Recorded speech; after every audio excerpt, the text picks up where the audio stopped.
Good morning and welcome to your Fast Track to 7. I'm Tatum Miller. And I'm Alex Larson. We have breaking news for you this morning. We're still waiting on information from Moorhead Police after officers responded to a report of shots fired in South Moorhead late last night. It happened just before 10 p.m. in the 2700 block of 14th Street South. Our team on the scene witnessed several law enforcement vehicles in the area. We have reached out to authorities for more information, and you can stick with us as we continue to follow this developing story.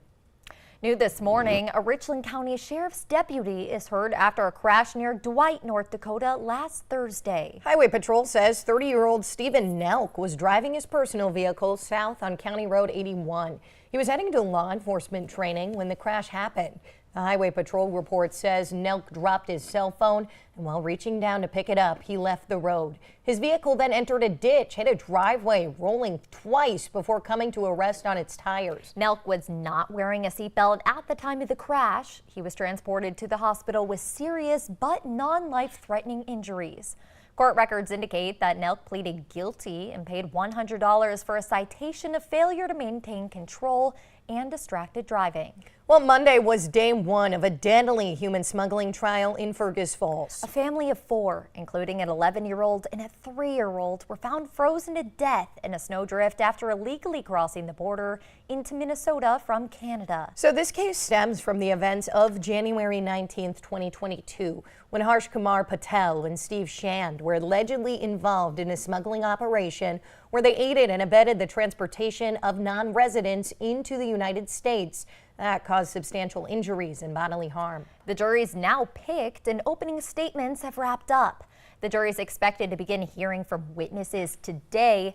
For more information on this case and to stay in the know on any updates, you can follow this story on our website, valleynewslive.com, or your free VNL News app. And we're taking a jump outside on this rainy First Alert weather day here in the Valley, the first of 2. This is a live look at those current road conditions as you get ready to head out on your morning commute. Yeah, looking nice and wet out there. We've also got other wintry changes headed our way. Big temperature drops too. For the details on that and what's to come, we're sending things right on over to meteorologist Lisa Green. Good morning, Lisa.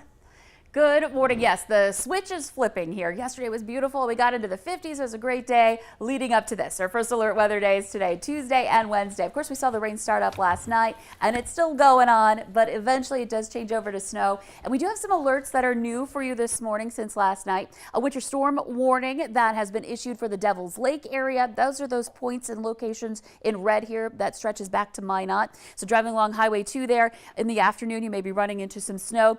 This is from noon until 6 o'clock this evening. That's the area where we have the best bet of seeing that 6-inch snowfall with this event. And then combine that with some gusts into the 40s, and we've got some trouble here heading into tonight and into tomorrow for low visibility on top of already slick roads, maybe some slushy roads with the warmer ground this time of year.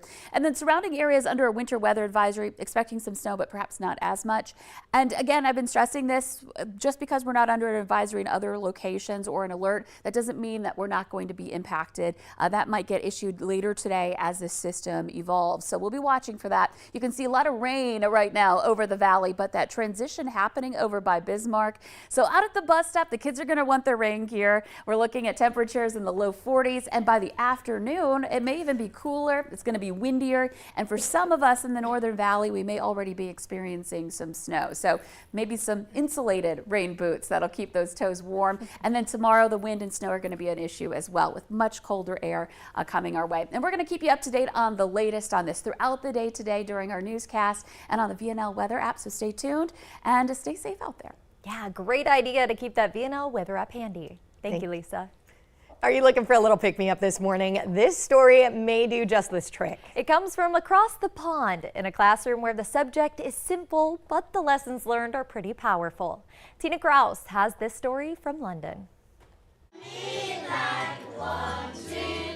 Second graders are busy counting at this elementary school in London, but not for math class. My bucket's already getting full. They're adding up ways to show kindness and filling buckets full of thoughtful gestures. Give a hug, play together, help friends. What began as a fundraising project for children's charities Wow, my bucket is so full of happiness. has spiraled into a continuous campaign where every act of compassion counts. I give my heart to everybody.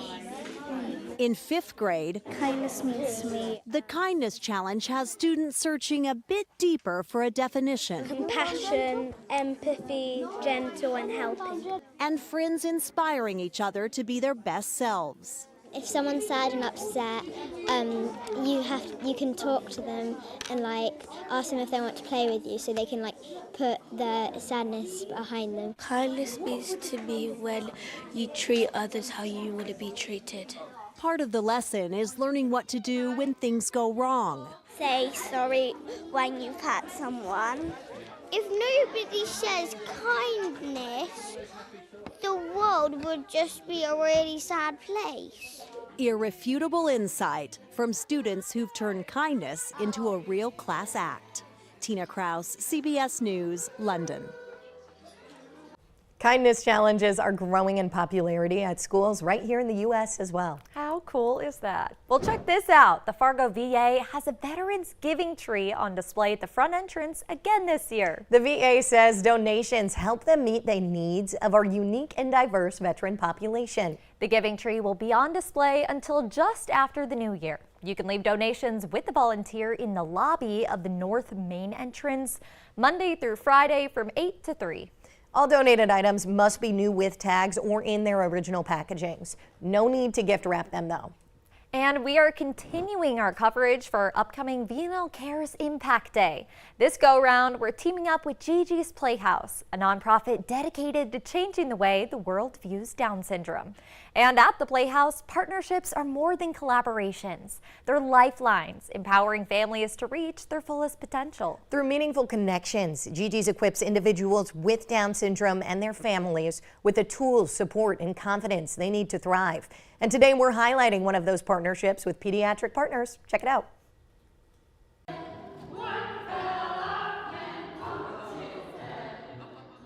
This has just been great because we've been able to individualize the learning, the structured play that those kids are getting, and change it throughout the day if the child needs something different.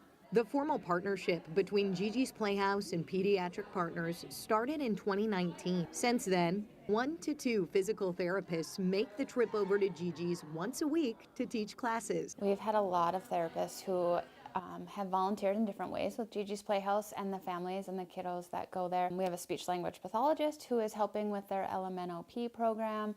We have an occupational therapist helping out with their Gigi Fit Kid. Gigi Fit is interactive with families, having a parent or caregiver there at all times. Kind of giving that hands-on guiding of how to help their child best, how to individualize it for their needs. The collaboration with Pediatric Partners exemplifies how expertise in early intervention and physical therapy sets the bar high for families. And for the volunteers, their dedication to the Playhouse goes beyond the classroom. We also have some that volunteer on their different committees, whether it's to help out with the gala or the Gigi Fit Acceptance Walk. Gigi's Playhouse is 99% volunteer run, with 40% of program leaders and volunteers being therapists, medical providers, or specialists from our community.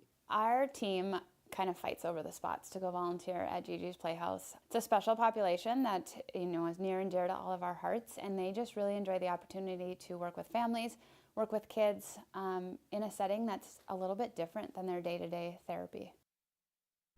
And a reminder, this is all ahead of our big Impact Day benefiting Gigi's Playhouse next month. And if you want to help, you can donate right now. We got that QR code up on your screen. It supports all the free programs Gigi's has to offer to members of our community. Well, the Today Show and CBS Mornings are just about to start, but the Valley Today rolls on. We got more live up-to-the-minute news and weather coming up right now on the Fargo CW. But if you're heading out on this rainy morning, take it easy out on the roads. I'm Alex Larson. And I'm Tatum Miller. Take care.